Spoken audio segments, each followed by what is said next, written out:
Olá pessoal, tudo bem?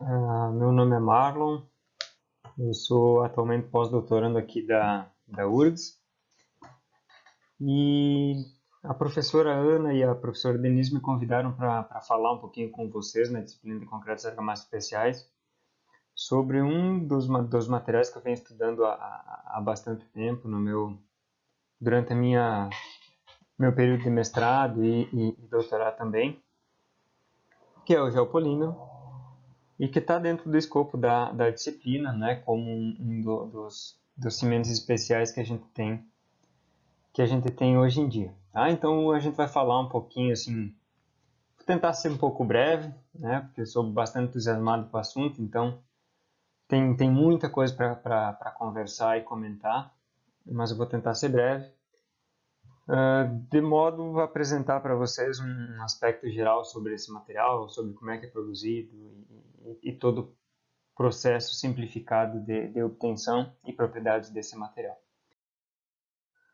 Bom, lógico, né, que vocês já sabem, essa altura do curso e da vida de vocês já têm experiência, já têm um certo contato com toda a questão da engenharia e mundo, e vocês sabem que o concreto é um material que a gente utiliza muito, né, para tudo praticamente, e, e a gente ainda precisa utilizar muito mais, né, devido ao déficit habitacional que a gente tem, devido à manutenção das edificações, infraestrutura e tudo isso que a gente utiliza esse material.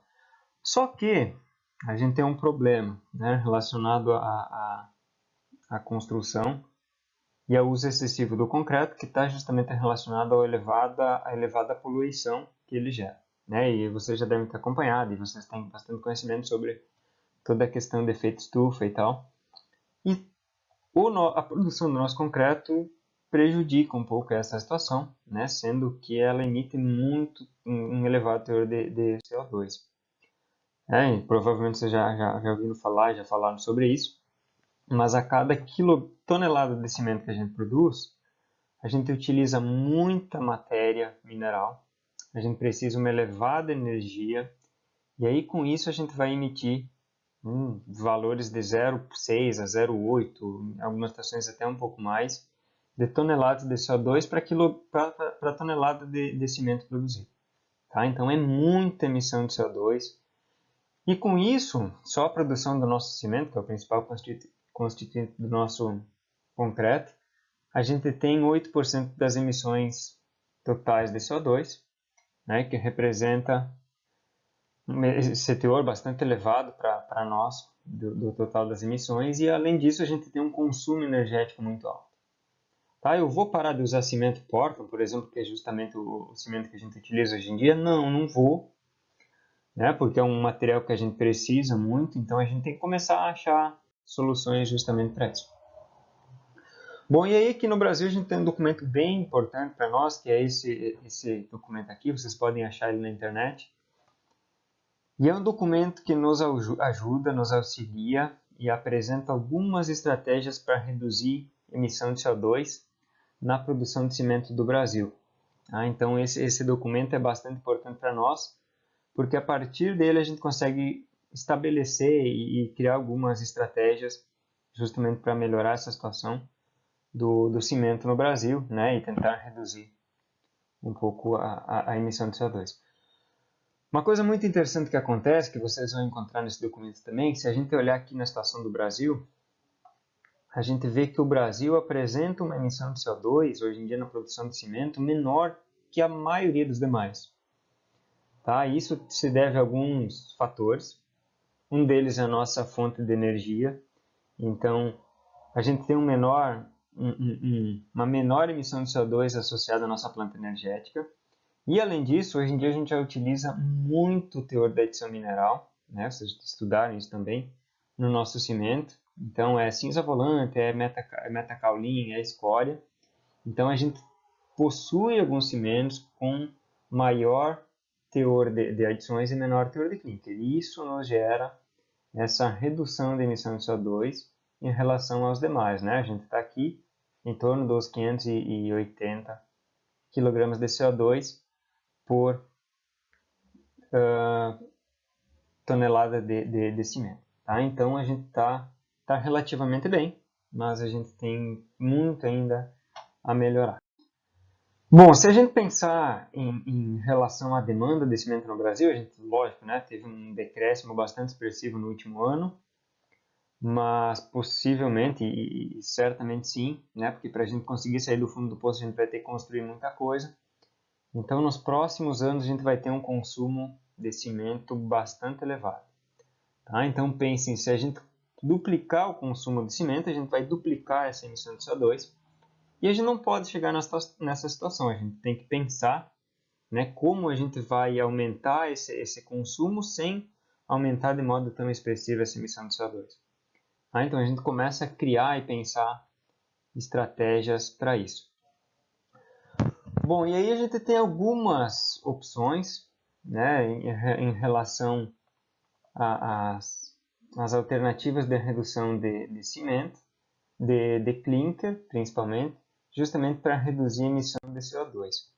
Então, as principais estratégias que a gente tem, primeira delas, diminuir o consumo de clinker. Tá? O clinker vocês já estudaram também muito, né? E aí, se a gente conseguir reduzir o consumo de clinker, a gente reduz a emissão de CO2. Tá? Então, como é que a gente vai fazer isso? Utilizando alguns outros materiais, sejam eles adições minerais ou melhoramento do próprio processo do clinker, de modo a reduzir essa emissão de CO2, né, e possibilitar um cimento ambientalmente mais amigável. Outra estratégia é cimentos mais sustentáveis, né, onde a gente vai proporcionar o mínimo processamento possível, a gente vai utilizar combustíveis alternativos, também do mesmo modo elevados teores de adições e reutilização de resíduos, e reaproveitamento de resíduos em todas as etapas que a gente puder. Tá? E além disso, a gente tem uma outra opção que são cimentos livres de clinker. Então pense assim, essa é uma estratégia bastante interessante, porque se os demais a gente tem um elevado teor de clinker e tem uma elevada emissão de CO2, sendo que o clinker é o nosso principal gerador de CO2, nessa situação, onde eu não vou ter clinker, eu vou ter uma menor emissão de CO2 justamente por não ter clinker. Tá? Mas aí o que acontece? Vai mudar todo o nosso processo, a gente vai ter outro material, a gente vai ter outra química de reação, vai mudar toda a ciência por trás do desenvolvimento do material. Então a gente tem essa opção, mas a gente tem muito ainda a aprender quanto a isso. Bom, e aí a gente, né, passa por todo um processo de melhoramento, um processo de aprendizado, de desenvolvimento. Então a primeira ideia assim, nossa é sempre melhorar o processo. Então numa primeira estratégia a gente melhora o processo da produção do nosso cimento Portland, melhora o processo do clinker, muda combustível, usa um combustível menos poluente. Em uma segunda etapa, a gente reduz o fator clinker, né, para justamente reduzir a emissão de CO2 associada a esse produto. E num passo posterior, né, quando a gente tiver mais conhecimento e que a gente já tem nesse caso, mas que for possível, a gente elimina o clinker e usa um cimento livre de clinker com reduzida emissão de CO2, comparado justamente a um cimento pó. Tá? Isso seria uma opção muito viável para nós. E aí entra o nosso tópico especial da nossa conversa, que são justamente os geopolímeros, ou alcaletivados, também vocês vão encontrar na literatura essas duas nomenclaturas e tal, depois a gente conversa um pouquinho sobre isso. Tá? Mas aí, com essa justificativa e com essa necessidade de utilizar novos materiais, desenvolver um material livre de clinker com reduzida emissão de CO2, baseado em resíduos, surge o nosso geopolímero. Tá? Então, o que vai ser esse geopolímero? Ele é um cimento, ele vai ser um ligante, ele vai funcionar de modo muito similar ao cimento Portland. A gente vai conseguir fazer concreto do mesmo modo, só vai mudar o nosso tipo de cimento. Tá? E o tipo de cimento em si vai mudar bastante, porque é outra ciência por trás. Como é que a gente produz esse material? Uma mistura muito simples, um processo muito simplificado. Por exemplo, eu não ter clinkerização, não tenho nenhum processo de calcinação, não vou precisar chegar a 1450 graus do modo que chega um clinker Portland. Eu consigo utilizar quase 100% de material residual, para a produção desse material. No entanto, ele envolve uma química um pouco complexa e tem algumas propriedades específicas, tá? Que limita alguns usos específicos, no entanto, ele melhora as propriedades para alguns outros usos específicos. Então, o que a gente vai fazer? A gente tem 3 materiais principais constituintes desse cimento. Tá? Primeiro, precursor. O que é esse precursor? É um aluminosilicato com ou sem óxido de cálcio e que tem uma certa parcela de matéria amorfa. Tá? Então, exemplos que vocês já conhecem. Cinza volante pode ser um precursor. Metacaulim pode ser um precursor. Escória de alto-forno pode ser precursor. Cinza de casca de arroz pode ser precursor. Tá? Então, todas as nossas adições minerais que a gente vem estudando há muito tempo, todas elas a gente pode usar como precursor para a produção do nosso geopolímero. Bom, além disso, eu vou ter uma solução alcalina. Tá? Então, essa solução alcalina vai ser silicatos, hidróxidos ou a combinação entre eles. E, além disso, eu vou precisar água, né, para dar fluidez na mistura, para permitir que esses materiais consigam se misturar, né, e formar uma pasta homogênea. Bom, e o que acontece? Né? Vejam que é um processo muito simples. Né? Eu pego uma cinza volante e ativo ela com uma solução de hidróxido de cálcio e tenho o meu geopolímero, hidróxido de sódio, né? Algum tipo de hidróxido. Então é um processo muito simplificado. Então tudo isso envolve justamente química, né? E aí tem o processo de ativação desse material. Um exemplo para vocês já pensarem, a gente vai comentar ao longo da conversa aqui bastante sobre isso, mas vocês estudam bastante, já estudaram em outras disciplinas também, até aqui na disciplina de concretos especiais, a reação pozolânica. Né? Vocês lembram lá que vai ter a formação da portlandita, lá na hidratação dos silicatos, vai sobrar uma portlandita. Essa portlandita vai reagir com a adição mineral e vai formar um CSH secundário. O geopolímero, de um modo muito simples para a gente começar entendendo o que ele é, vai ser essa reação secundária. Tá? Então eu vou ter lá um hidróxido de cálcio, uma portlandita, e vou ter uma adição mineral, e essa adição mineral vai reagir com essa portlandita e vai formar uma estrutura parecida com a CSH. E aí a gente tem o nosso material, né, o nosso cimento endurecido. Então essa é a ideia principal do geopolímero, um processo muito simples, poucos materiais e uma ideia muito simples.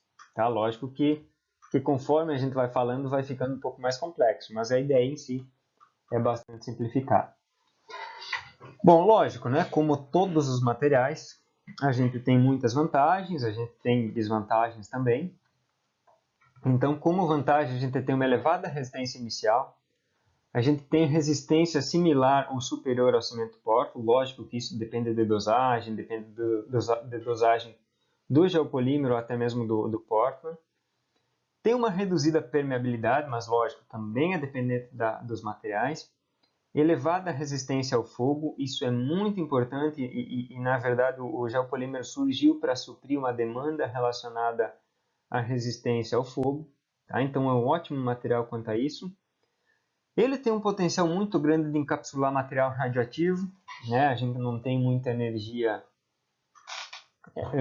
baseada em que utiliza material radioativo, mas em alguns locais do planeta tem, e aí não tem muito o que fazer com esse material radioativo, então o pessoal necessita encapsular esse material e o geopolímero pode ser um bom material para encapsular. Bom, e além disso ele tem uma alta resistência ao ataque químico, né? Depois eu vou mostrar exemplos, então ele tem essas vantagens. Bom, ele tem algumas complexidades no dimensionamento e síntese, né? Porque, por exemplo, pensem que a gente está trabalhando, a nossa ideia aqui é sempre trabalhar com material residual, e todo material residual vai ter diferença na sua composição. Se eu pegar o material aqui do Rio Grande do Sul, vai ser uma composição, se eu pegar o material do Paraná, vai ser outra composição. Então, tem uma certa complexidade no dimensionamento desse geopolímero, justamente pela questão de síntese, né, e design da mistura. E isso é justamente pela falta de homogeneidade de óxidos do material. Né? Um outro fator muito importante para nós é que na aplicação a gente tem que mudar um pouco o nosso sistema de produção, né? Porque é um material diferente, uma situação diferente, então o processo usual de concretagem, da aplicação muda um pouquinho. E um outro fator que está atravancando um pouco o nosso caminho e está dificultando a aplicação desse material é a falta de normativa.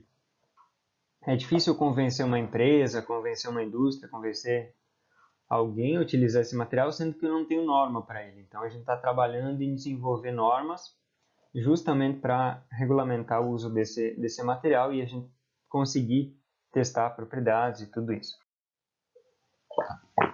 Bom, esse material já está sendo usado há muito tempo. Então a gente tem documentação desse material, uma das primeiras patentes que a gente tem, imaginem, lá em 1908.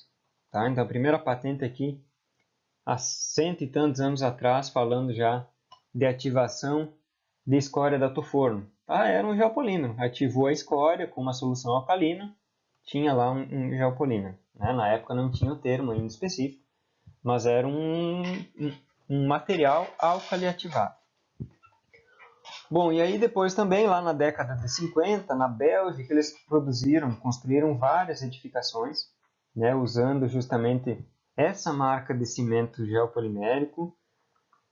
Essas obras estão lá até hoje, né? Então, obras 1954, 1960, né? Várias obras, todas elas utilizando justamente geopolímero. Tá? Então, o pessoal até nos últimos anos foi lá verificar como é que estava essa estrutura, como é que estavam esses materiais, como é que estava a edificação em si, né? E a edificação ainda se encontra em pleno uso. Então a gente já tem um bom indicativo aqui de que esse material funciona, está aqui há 50, 60 anos, né? 70 anos. Então a gente pode começar a utilizar ele com certa segurança, né? Lógico, a gente precisa algumas coisas primeiro, mas enfim, a gente sabe que é possível produzir esse material com segurança. Essa aqui é uma obra bem característica também, se vocês lerem alguns livros sobre esse material, alguns outros trabalhos, vocês vão ver que essa é uma obra bastante emblemática das obras mais antigas.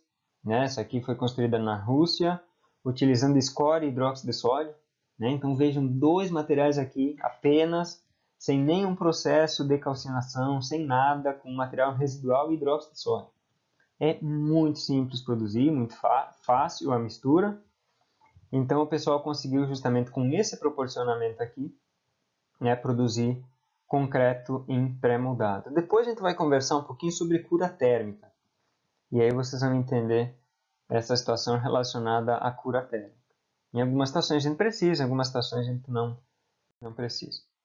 Bom, algumas outras aplicações aqui na Polônia também. Então, isso são aplicações que a gente tem documentadas, né? Lógico que a gente tem muitas outras aplicações que a gente não tem nem noção de quando foi feito, como foram feitas, né? Mas vejam que aqui tem várias aplicações, até com a própria dosagem dos materiais, né, para fazer algumas edificações. Então aqui tem, depois se vocês tiverem mais interesse, né, vocês terão essa apresentação, vocês podem dar uma lida nos trabalhos iniciais, assim que começaram a pensar, esquematizar esse material, para entender a origem, entender como é que essa tecnologia foi inicialmente pensada. Bom, e lógico, né? Se a gente já usava lá em 1950, por que eu não vou usar hoje em dia? Considerando que hoje em dia a gente tem esse apelo ambiental muito mais forte que antigamente, né? E considerando também todo o crescimento populacional, a gente vai ter que pensar nisso cada vez mais. Essa aqui é uma obra muito clássica também. Ela fica na Austrália, é na Universidade de Queensland. E assim, a Austrália é o país que mais desenvolve, que mais produz, que mais tem edificações em geopolímero atualmente no mundo. Tá? Então eles têm diversas edificações já, algumas empresas também que produzem geopolímero. E essa aqui é uma obra bastante emblemática, onde eles fizeram justamente esse Instituto das Mudanças Climáticas Globais. E aí a ideia por trás dessa edificação era ter a mínima emissão de CO2 na construção e no uso dessa edificação. Tá? Então eles usam diversos mecanismos, diversas alternativas para reduzir a emissão, né, tanto na execução quanto no uso. E nessa situação, o geopolímero foi utilizado como material justamente para a produção dessa edificação. Então, uma das empresas que produz esse material na Austrália, eles produziram elementos pré-moldados, né? Vejam aqui os elementos pré-moldados da laje. Então, tudo isso foi produzido numa fábrica, foi levado para o local onde tem um instituto e foi instalado esses elementos, né? Foram instalados e hoje em dia encontra-se em pleno uso. Tá? Então vejam toda essa placa gigante aqui, essa laje estruturada feita em geopolímero, não lembro a quantidade exata, mas 3 pavimentos com diversas dessas lajes em geopolímero, justamente para fazer essa edificação. Tá? Então vejam, elemento estrutural com um grande vão, com uma grande quantidade de material, né, utilizado numa edificação que está em pleno uso. Bom, essa aqui talvez hoje em dia seja a obra mais conhecida e mais falada, que foi feita em geopolímero, também é na Austrália. E o que foi feito em geopolímero aqui foi toda essa pista aqui, mais vários elementos aqui na edificação principal do aeroporto, vários outros elementos ao longo de toda a estrutura do aeroporto. As pontes foram feitas com isso, tubulações foram feitas com isso também, boa parte da pavimentação externa. Então foi utilizada uma quantidade muito grande de concreto geopolimérico aqui, né? 70 mil toneladas de concreto.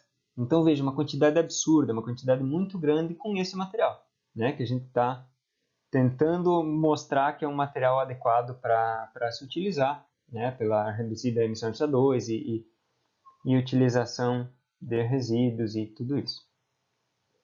E aí, lógico, né, eles queriam justamente reduzir a emissão de CO2 para a execução dessa edificação, e aí eles calcularam e verificaram que conseguiram reduzir uma grande parcela do CO2 que eles inicialmente emitiriam com o pó.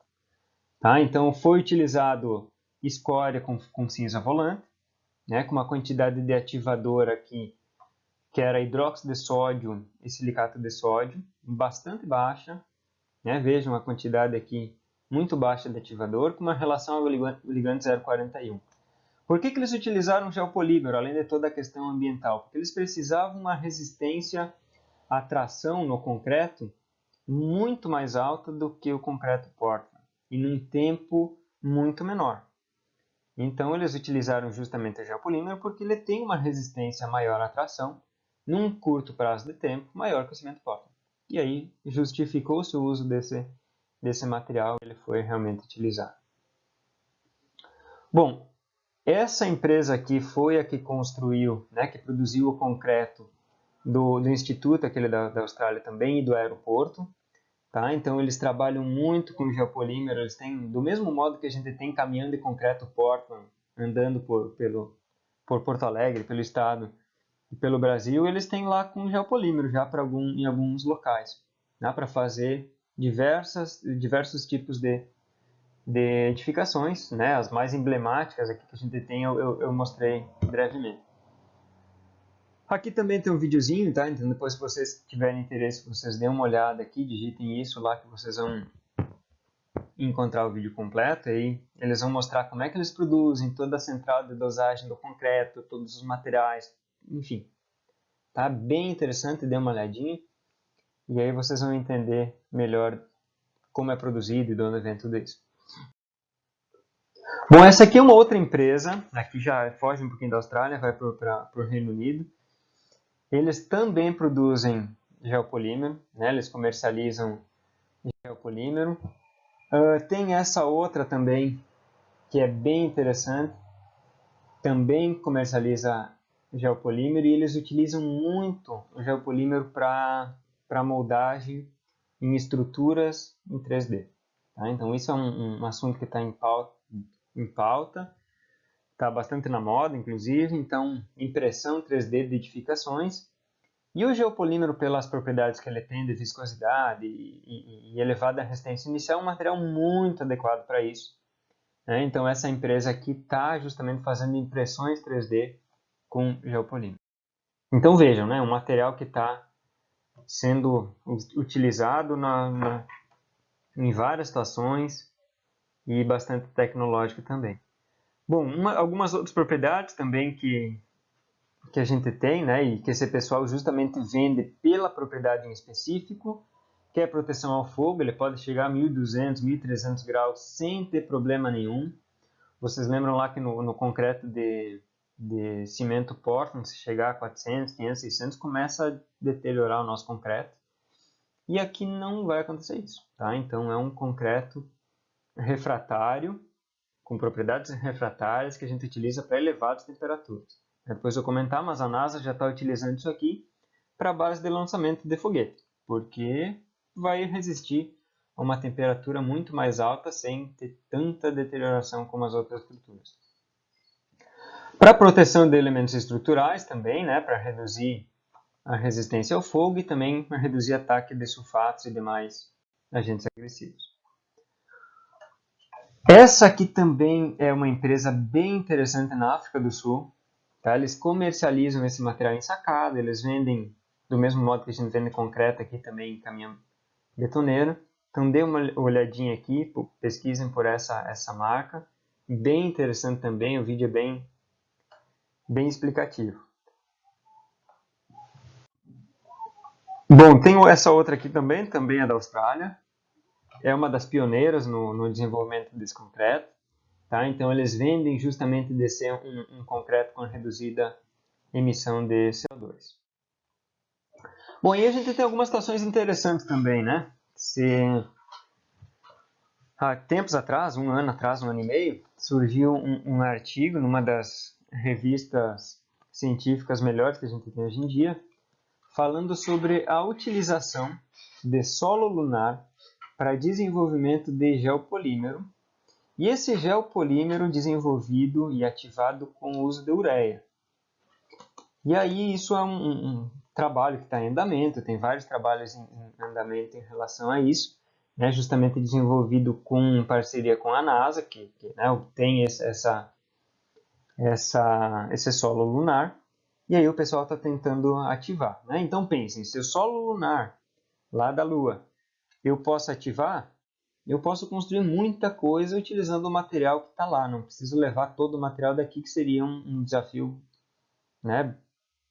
Uma situação bem difícil, levar todo esse material para lá. Se eu conseguir utilizar o material que está lá, ótimo. E por que ureia, né? Porque no nosso xixi tem ureia. Então, a partir do xixi, né, pelo teor de ureia, a gente conseguiria parcialmente ativar esse material. Lógico, né? Estudo em andamento, tem muita coisa acontecendo, enfim, né? Mas é um potencial, é uma coisa que a NASA está testando em parceria com a NASA e outras universidades. Então vejam que é uma situação que pode ser aplicável no futuro e ainda associada à impressão 3D, facilitaria ainda mais. Né? Então esse material, se eu tiver um equipamento que consiga fazer essa impressão 3D remota utilizando material lunar, facilita muito a construção da nossa casa lunar. Tá? Então daqui a pouco isso se torna realidade nos próximos muitos anos. Mas é uma possibilidade. Bom, no Brasil a gente tem poucas aplicações, mas a gente tem algumas. Então essa aqui é uma empresa que produz cobogó e painéis. Né? A gente tem outra empresa que comercializa, mas é uma produção bastante baixa. E uma obra bastante conhecida aqui no Brasil é o Templo de Salomão, em São Paulo. E aí o pessoal utilizou geopolímero. Bom, todo o revestimento externo dessa edificação veio de Israel, se não me engano. E o rejunte para fazer o rejuntamento dessa edificação foi feito em geopolímero justamente para conseguir a mesma tonalidade. Tá? Então é uma das aplicações que a gente tem no Brasil. Bom, beleza, né? Isso de modo geral, assim, então vamos tentar um pouquinho mais a fundo aqui para entender esse material. Bom, se a gente pensar no cimento Portland, vocês já sabem a composição dele quase de cor, ele tem um elevado teor de cálcio. Se a gente pensar em outros cimentos, né, tipo o calciluminato, ele tem também um elevado teor de cálcio. O LC3, que é um cimento que vocês, tenho certeza que vocês estão comentando na disciplina, tem um elevado teor de clinker, então vai ter um elevado teor de cálcio também.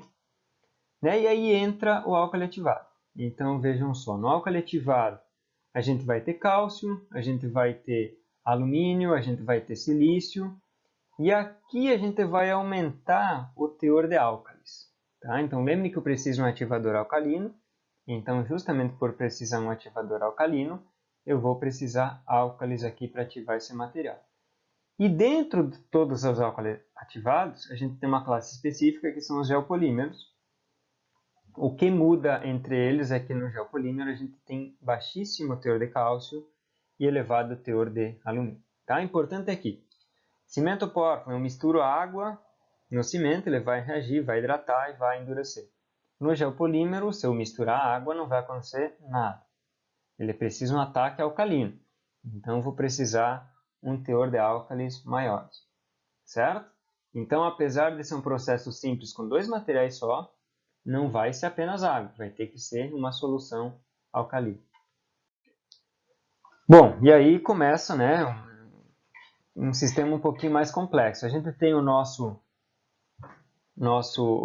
precursor, e com o ataque alcalino ele vai dissolver, vai se reorganizar toda a estrutura, e aí ele vai formar uma estrutura tridimensional, né, que vai apresentar uma certa dureza, resistência e vai produzir o nosso concreto, tá? Geopolimérico. Aqui mais também algumas definições, né? Mas isso tudo vocês podem ler e olhar nos artigos.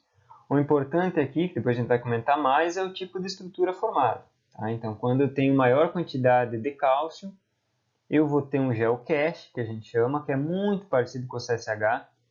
E quando eu não tenho cálcio, eu vou ter um gel Nash. Né? Depois eu explico isso, vocês vão entender melhor. Bom, justamente, quando eu tenho cálcio, né, o que vai acontecer? Eu vou ter esse tipo de estrutura, então vou ter algumas camadas de cálcio, com algumas ligações interlamelares com cálcio, sódio, oxigênio, alumínio, né, e aí uma estrutura que a gente chama parecido ou similar com a tubermorita. Tá? E bem parecido com a estrutura que a gente tem no nosso cimento pórfido. Já quando a gente tem um baixo teor de cálcio, vai mudar muito a nossa estrutura. Ela não vai estar da forma como está na estrutura com cálcio, ela vai estar de modo tridimensional. Então, o que vai acontecer? Eu não tenho cálcio, eu tenho alumínio, eu tenho silício, e a estrutura vai ser diferente. Né? Se eu olhar num microscópio, lá em altíssima resolução, a gente vai ver que muda bastante a nossa estrutura. Então, nesse caso aqui, o que a gente vai ter? Esse gel aqui, que é conhecido como gel Nash. Né? Lembrem, tentem relacionar para entender com o cimento Portland. No Portland a gente tem o principal gel, que é o CSH. Aqui a gente tem o S, a gente tem o H, a gente tem o A, que representa um maior teor de alumínio, e a gente tem o N, que representa um maior teor de sódio, representa aqui o nosso ativador. Então, o nosso C do CSH está sendo substituído pelo sódio e por um maior teor de alumínio. Tá? Então, a partir disso, a gente tem a formação desse novo gel e a gente tem uma estrutura um pouquinho diferente. Né? Aqui a gente vai ter uma estrutura não similar à tubermorita, e sim a estrutura similar às eólitas que a gente tem na natureza. Tá? Então, vejam, isso aqui é uma estrutura, né, esquemática tridimensional do nosso geopolímero. Né? Vejam que ela não está em placas como estava a tubermorita, ela vai ter uma estrutura tridimensional. Então, para a gente entender um pouquinho, né, pensem que isso aqui é um grão de sílica, SO2, isso aqui é um grão, uma partícula de alumina, Al2O3, e o que vai acontecer? Né? Quando entra uma solução alcalina, um hidróxido de sódio, por exemplo, né, representado pelo Na2O, né, sódio com oxigênio. O que vai acontecer? Esses dois materiais vão reagir, né, e a hidroxila que a gente tem nessa solução alcalina, o elevado pH dessa solução alcalina vai tentar dissolver, né, e quebrar a relação da nossa sílica.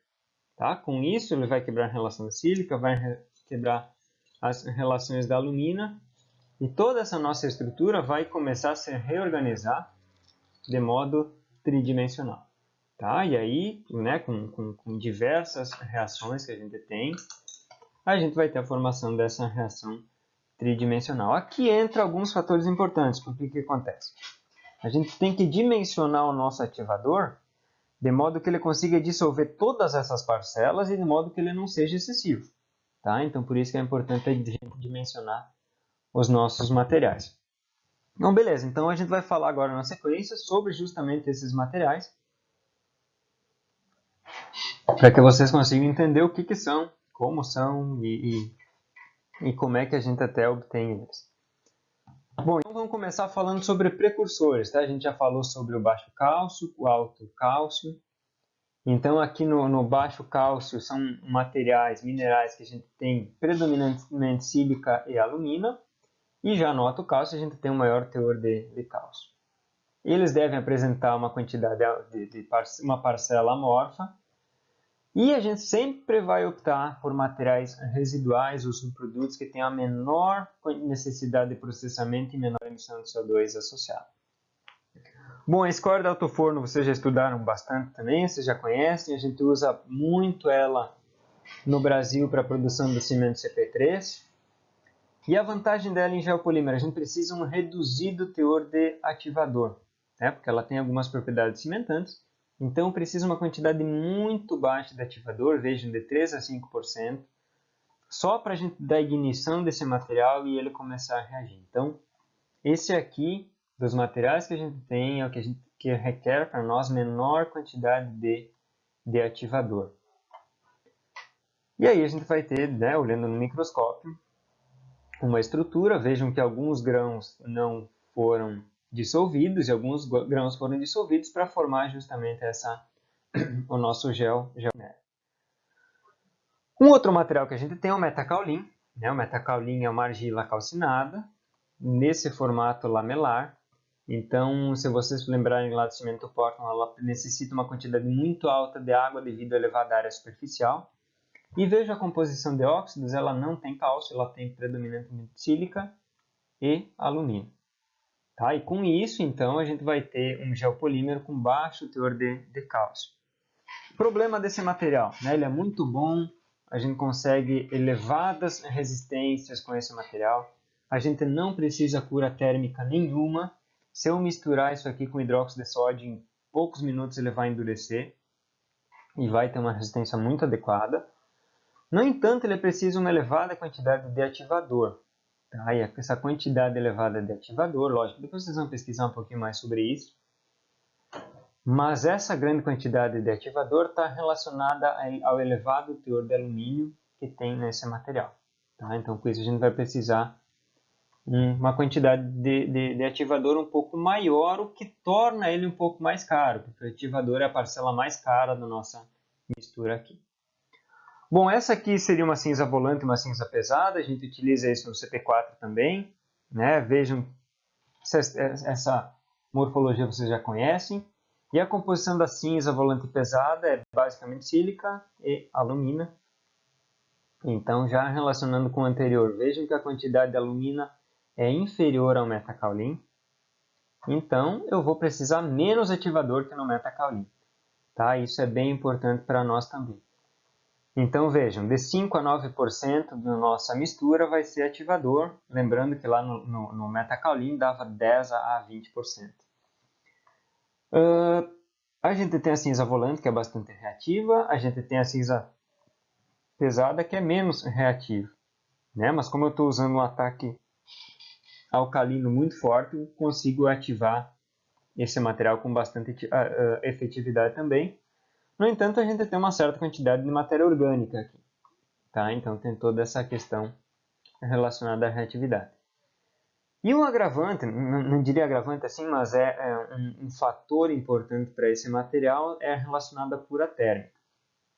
O que acontece? Relacionem com o metacaulin. O metacaulin tem elevada reatividade, uma elevada pozzolanicidade, uma área superficial muito alta, e aproximadamente 90 a 95% do metacaulin é reativo. A cinza volante vai ser 40% reativa, 50%, A cinza pesada 30%, 20%. Então veja que a quantidade de matéria reativa é muito menor que o metakaolin. Então o que acontece? Para acelerar esse processo de ganho de resistência e de dissolução, a gente usa a cura térmica. Tá? Então uma opção aqui para acelerar o desenvolvimento da resistência é cura térmica. Mas se eu estou pensando na produção de pré-moldados e elementos especiais, não tem problema nenhum. Então vejam aqui uma comparação só com cinza volante e cinza pesado, utilizando diferentes teores de reação. Bom, outro material que a gente pode utilizar é o lodo de anodização de alumínio. Ele tem um elevadíssimo teor de alumínio, ele não é 100% amorfo. Então, normalmente a gente utiliza esse lodo de anodização de alumínio para equilibrar o teor de alumínio de outros precursores. Por exemplo, na cinza pesada, cinza volante, a gente poderia utilizar parcela desse material. Do mesmo modo, o lodo de craqueamento catalítico na produção lá da gasolina, de alguns outros combustíveis, esse material acaba sendo um material residual e a gente pode utilizar ele para a produção de geopolímero também, né, como precursor. E aí a gente obtém resultados adequados. Esse aqui é um material bem importante, interessante para nós também, que é um lodo de caolin da Amazônia. Então, por ser da Amazônia, ele tem um apelo ambiental bastante interessante e ele tem uma elevada pureza mesmo sendo um resíduo. Então, o pessoal lá, principalmente no Pará, produz caolin de elevada pureza para a produção de papel, para a produção de tinta, para a produção de cosméticos.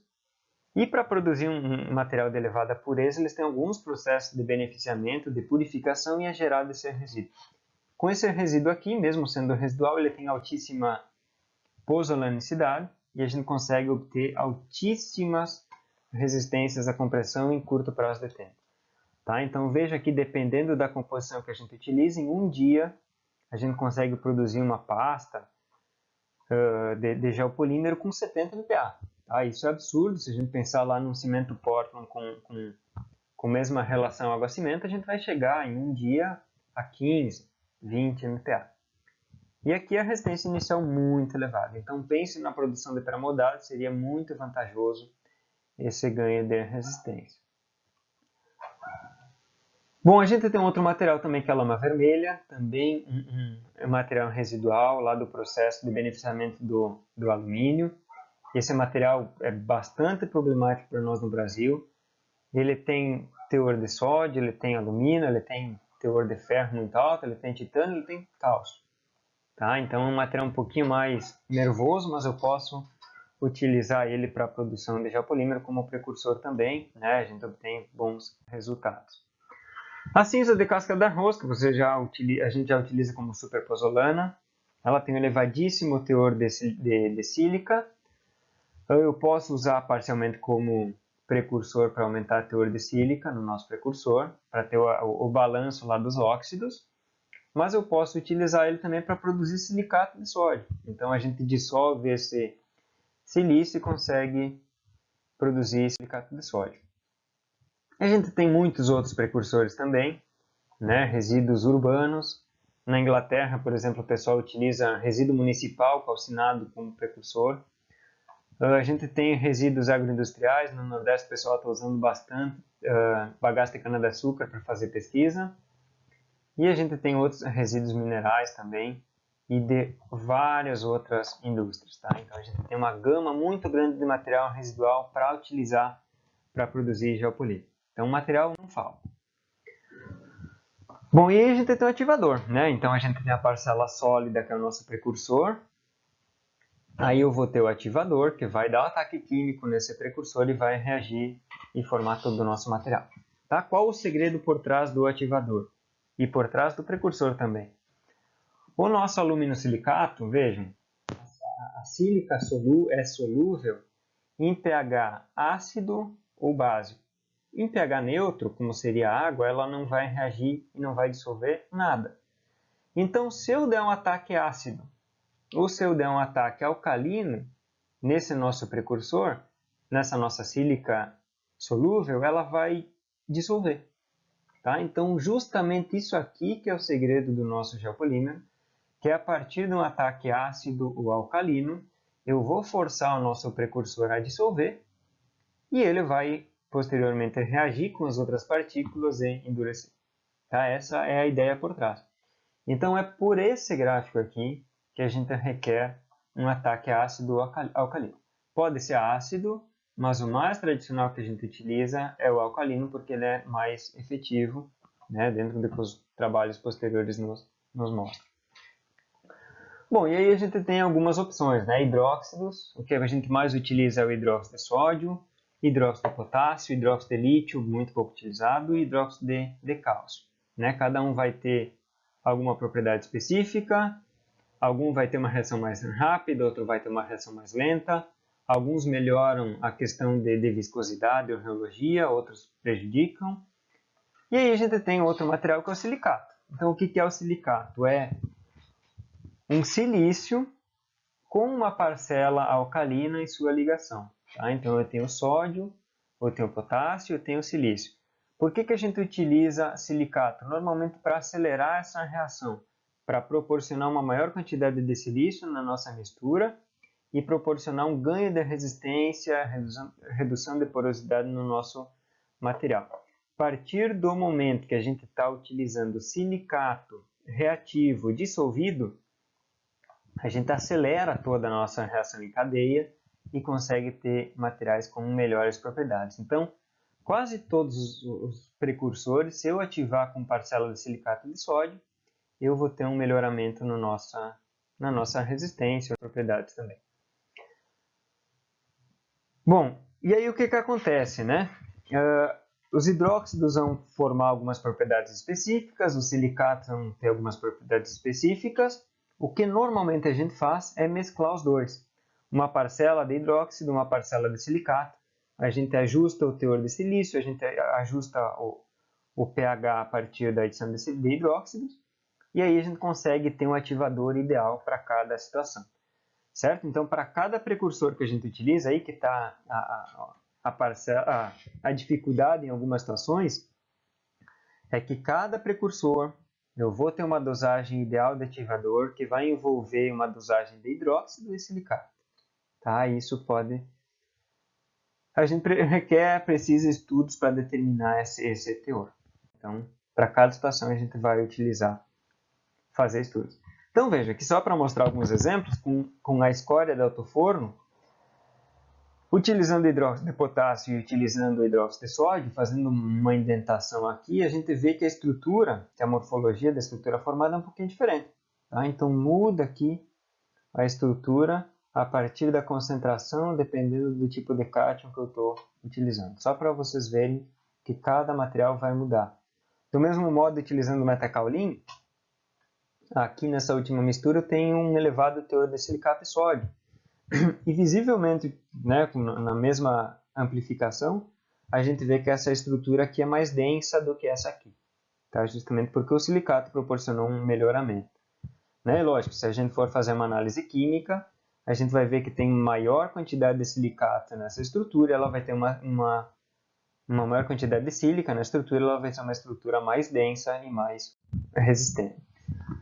Bom, como é que a gente faz essa dosagem, tá? Aqui já começa a ficar um pouquinho mais complexo e tal, mas para vocês terem conhecimento, depois se alguém se interessar em pesquisar um pouquinho mais.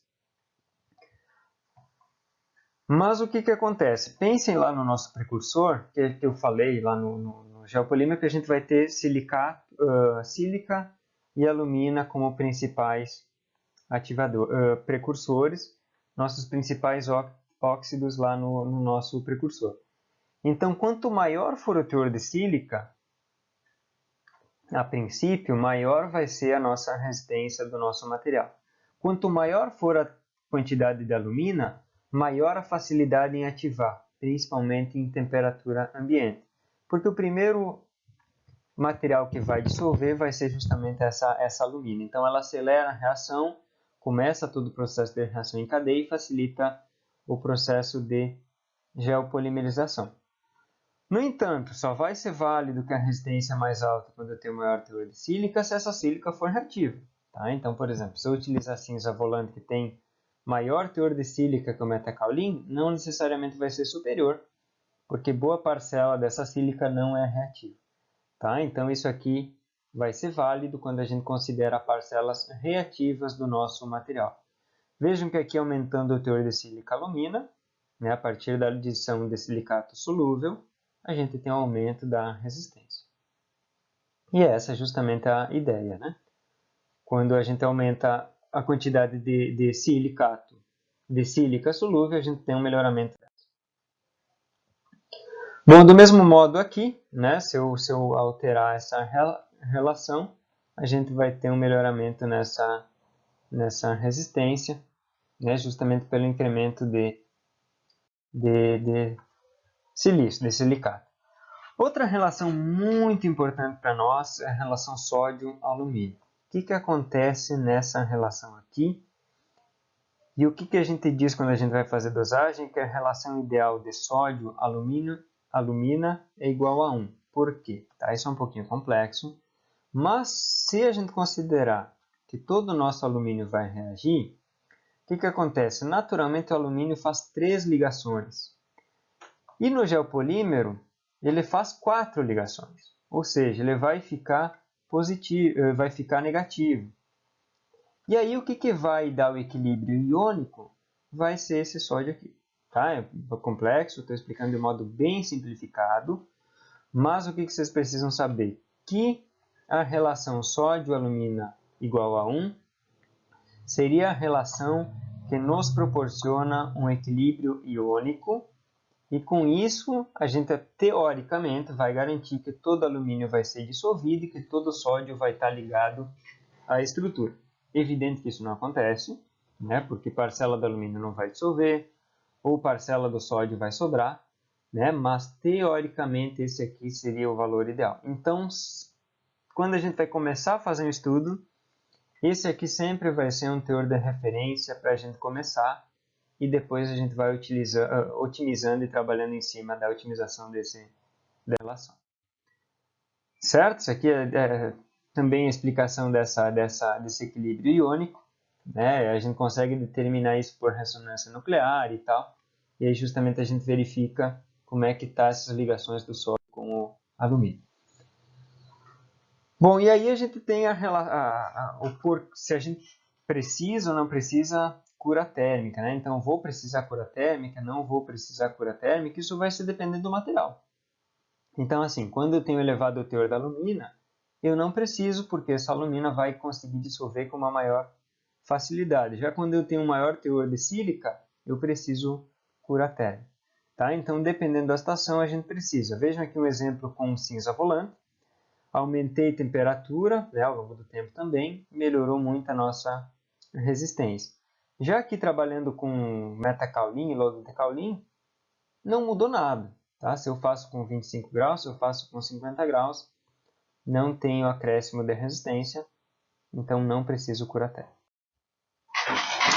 Bom, alguns outros trabalhos que vocês vão trabalhar também, vocês vão encontrar teor de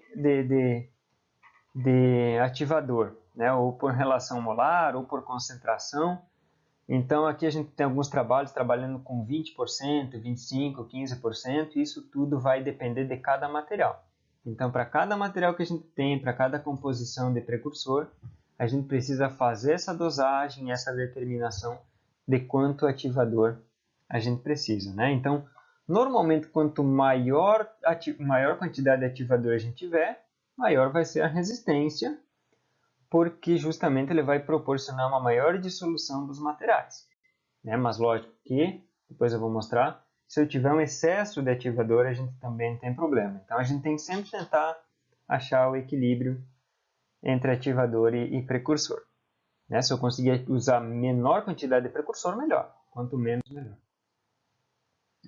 Bom, então qual seria o teor ideal de ativador que a gente vai utilizar? Não tem ideia. Tá? Vai depender do material, do precursor que a gente tem, do local que a gente está, da temperatura também de ativação desse material. Então a gente não sabe. Então, para cada material que a gente tem que fazer uma série de estudos e determinação desses teores ideais de ativação. Tá? Isso é bem importante e, quer ou não, a gente tem que fazer para cada material. Bom, vamos para propriedades específicas, né, para a gente entender um pouquinho mais sobre a aplicação desse material. Então, já falei antes que ele tem um elevado ganho de resistência inicial. Então, vejam a mesma imagem aqui, com um teor de silicato mais alto. Em um dia, a gente consegue uma elevada resistência, né? E com isso, a gente permite a utilização desse material para pré-moldado. Pensem que em 3, 4 horas a gente consegue desformar e a gente tem uma reutilização de formas muito mais rápida, né? Então imagine isso que para impressão 3D é ótimo, porque conforme a gente vai imprimindo 3D, a gente já vai tendo um ganho de resistência, né, com curto prazo de tempo. E aí a gente consegue evitar alguns problemas que a gente tem lá na impressão 3D. Tá? Então, ótimo a opção para nós pré-moldados e 3D. Resistência ao fogo aqui, importantíssima. Já falei que ela suporta 1200 graus sem ter dano nenhum. E por que isso acontece? Porque a gente não tem água na estrutura do geopolímero. Tá? Então, a água que a gente tem aqui, ela não participa do nosso gel. Muitas vezes vocês vão encontrar o gel polimérico descrito desse modo, com água entre parênteses. Isso significa que essa água não está na nossa estrutura do mesmo modo que está no CSH. Lembrem lá, se eu colocar fogo, né, em alguma estrutura de concreto armado, a nossa água que está na estrutura do gel vai sair e vai destruir o nosso gel. Nesse caso aqui, a água está só no poro, né, ou absorvida nos elementos, de modo que não participa da formação do gel. Então, se eu perder essa água aqui, não tem problema nenhum, não vai ter dano estrutural ao meu material. Então, por isso que ele tem propriedades refratárias, porque não tem água ligada à estrutura. Tá? Não tem uma água fortemente ligada à estrutura aqui, é a água livre no poro. Então, uma propriedade que a gente tem desse material. Outra propriedade bastante interessante é a resistência a ataque químico. Vocês tentem associar a esse ataque químico tubulação de esgoto. Tubulação de esgoto feita em concreto Portland não dura 3 anos, porque tem um ataque químico muito alto, né, muito elevado, um teor elevado de ácidos e cloretos que destrói o nosso concreto. E aí, lógico, né, tentando fazer proporcionamentos similares, o pessoal comparou Portland com o geopolímero, e aí o pessoal viu que no geopolímero tinha uma deterioração muito menor. Né? Isso está relacionado ao teor de C3A e alguns outros fatores também, de modo que o geopolímero vai ser mais resistente a ataque químico. Então o pessoal usa muito isso em local onde tem maresia, justamente para proteger da corrosão. Né? Bastante interessante para nós. Carbonatação. Carbonatação é um fator interessante aqui para nós, porque o que acontece? A gente tem um elevado pH no nosso material. Pense que eu coloquei uma quantidade de álcalis absurda. Então, o nosso pH da mistura aqui vai ser muito alto. Tá? Tão alto que eu não consigo medir pelo nosso método tradicional de fenolftalina. A fenolftalina vai medir entre pH de 11 e 13. Em geopolímero vai ser superior a 13. Então ela não consegue medir, a gente não tem uma boa medição de geopolímero utilizando a fenolftaleína. Mas como eu tenho um elevado teor de álcalis, até carbonatar toda a estrutura, eu vou ter um consumo muito maior, vou precisar muito mais CO2. Então, tem vários trabalhos que estão medindo isso de outros modos, que indicam que o tempo de carbonatação vai ser muito superior a um cimento Portland. É lógico que a gente tem que pesquisar muito mais ainda sobre isso. Outro fator bem interessante no trabalho nosso aqui da URGS, a gente tem muito problema com reação álcool agregado em Portland, né, em alguns locais do Brasil, devido à presença de agregado reativo. Só que no geopolímero, o que vai acontecer? A partir do momento que eu dou um ataque alcalino muito alto, muito elevado, com um elevado pH, eu vou dissolver tudo, inclusive a parcela reativa do agregado, se tiver. Tá? Então, com isso, a gente evita de ter o problema de reação álcool agregado. Aqui, com o agregado altamente reativo que a gente mediu, né, utilizando o geopolímero, ele ficou abaixo do limite da norma. Né? Então, um agregado potencialmente reativo não apresentou a reação álcool agregado. Nesse caso, justamente porque pela reação geopolimérica, a gente consegue dissolver esse material reativo já no início, lá no processo de reação. Bom, aí a gente chega num outro ponto interessante para nós. Isso aqui essa figurinha resume a minha tese de doutorado. E o que acontece aqui, que vocês já conhecem lá do cimento Portland, é a eflorescência. Então a gente tem algumas combinações em geopolímero aqui. Isso aqui é um vídeo de 24 horas, né, acelerado. E vejo que com contato com a água a gente tem a formação dessa eflorescência aqui. E o que está acontecendo nesse caso? Eu estou tendo uma elevada quantidade de sódio ou de álcalis disponível na minha estrutura. E aí o que acontece? A partir do momento que eu tenho movimentação da água pela porosidade, essa quantidade de álcalis vai para fora da superfície e vai carbonatar com CO2 e vai formar justamente a eflorescência, que é um carbonato de cálcio, carbonato de sódio.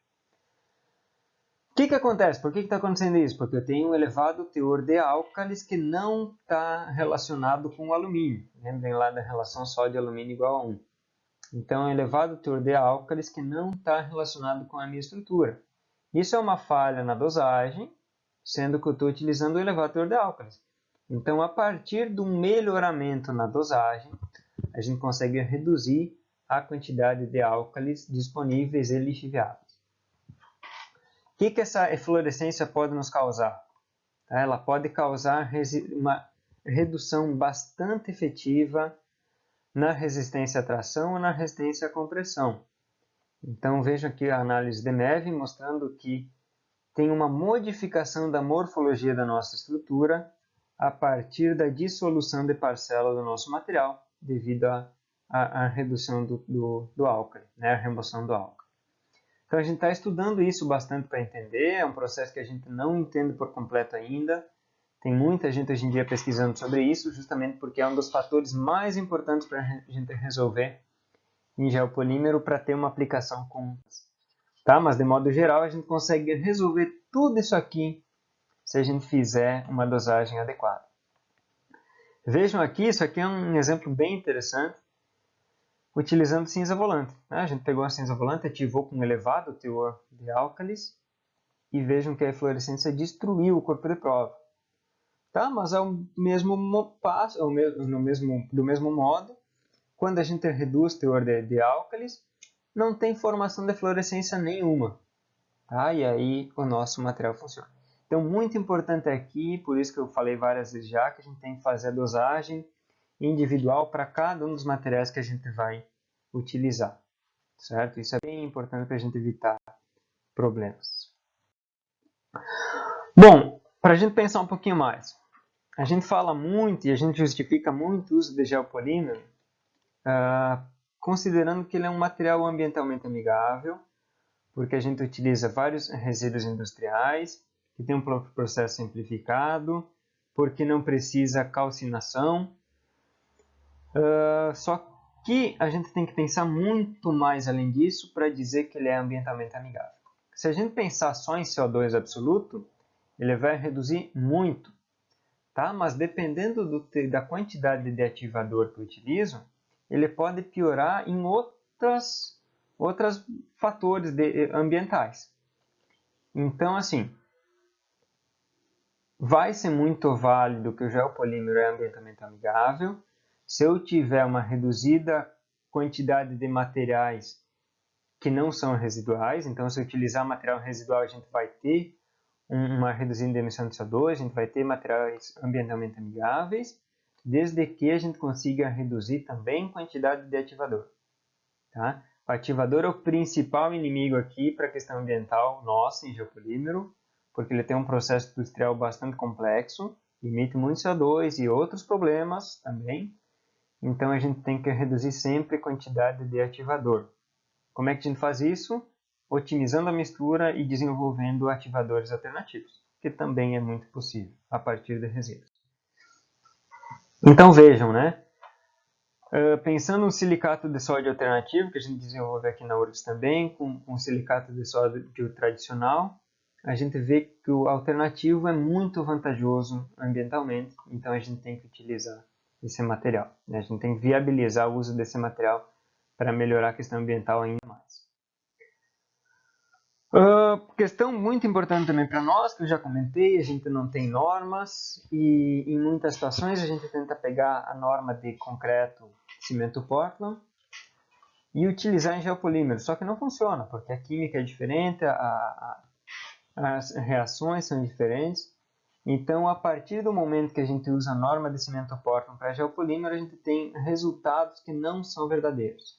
Tá? Então, a gente tem que começar lá do zero, produzir todas as normas e adequar ela para o nosso geopolímero, justamente para a gente ter um maior controle de produção e qualidade. E outra coisa para a gente pensar, né, isso aqui é uma ideia do professor Pruvis, que é a nossa maior referência em geopolímero no mundo. E assim, a gente pensa muito hoje em dia em cimento Portland, porque ele é um material muito bom, muito versátil, a gente utiliza Portland para tudo. Só que o que acontece? A gente sabe que algumas aplicações do Portland não são adequadas. Se a gente pensar a aplicação do Portland em locais onde a gente tem calcinação ou fogo, ele não vai funcionar. Em ataque químico, onde a gente tem maresia, onde a gente tem sulfatos, cloretos, não vai funcionar.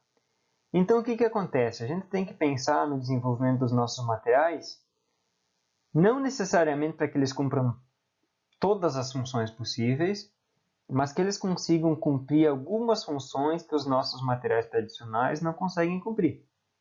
Então, com isso, a gente vai pensar no desenvolvimento de materiais funcionais e customização de propriedades. Então, eu vou dimensionar o meu geopolímero para que ele possua, que ele tenha alguma propriedade específica para algum uso específico, para algum mercado específico. Além disso, a gente quer proporcionar ao mercado opções de materiais, além do Portland. Então, o geopolímero seria certamente uma dessas opções. Bom, uma dúvida que a gente tem também, né? É mais barato? É mais caro? Como é que fica isso? Isso depende, né? Ele vai ser mais barato se eu utilizar material residual, se eu utilizar material local, se eu conseguir utilizar processo simplificado. Mas ele pode ser mais caro se eu necessitar elevada quantidade de ativador, se eu não tenho produção local de ativador, se eu não tenho estrutura específica adequada, né? E também vai dificultar a implementação dessa tecnologia, tá? Porque eu tenho que começar todo um novo sistema para implementação e desenvolvimento desse novo material. E aí, inicialmente, a aplicação dessa tecnologia pode ser um pouquinho mais cara. Mas se a gente pensar que a gente pode utilizar muito material residual, é viável produzir a um custo compatível. Bom, algumas imagens só para mostrar para vocês, né, a microestrutura de alguns geopolímeros. Aqui bem interessante o processo de ativação de cinzas volantes e silicativa, né? Então vejam um grão aqui parcialmente dissolvido. E aí vejam que o grão está dissolvendo aqui, né, ao longo do tempo, e tem o gel mesh aqui formado na envoltória desse material. Tá? Então aqui também só uma imagem em resumo sobre as dosagens que normalmente a gente utilizaria para iniciar o estudo em geopolímero. Bom, é isso, pessoal, a princípio que eu tenho para apresentar para vocês. Então, se vocês tiverem interesse, vocês podem entrar em contato comigo. Essa apresentação vai estar disponível no YouTube, então vocês podem comentar aqui. E vocês podem perguntar para as profs também o meu contato, que elas vão disponibilizar o contato para vocês. Se vocês tiverem interesse em trabalho de conclusão, ou dissertações, ou produção, comercialização desse material, me mandem uma mensagem que eu me interesso muito. Tá? E qualquer dúvida que vocês tiverem na apresentação, ou até mesmo nos estudos de vocês podem entrar em contato comigo. Certo? Valeu, pessoal. Até mais.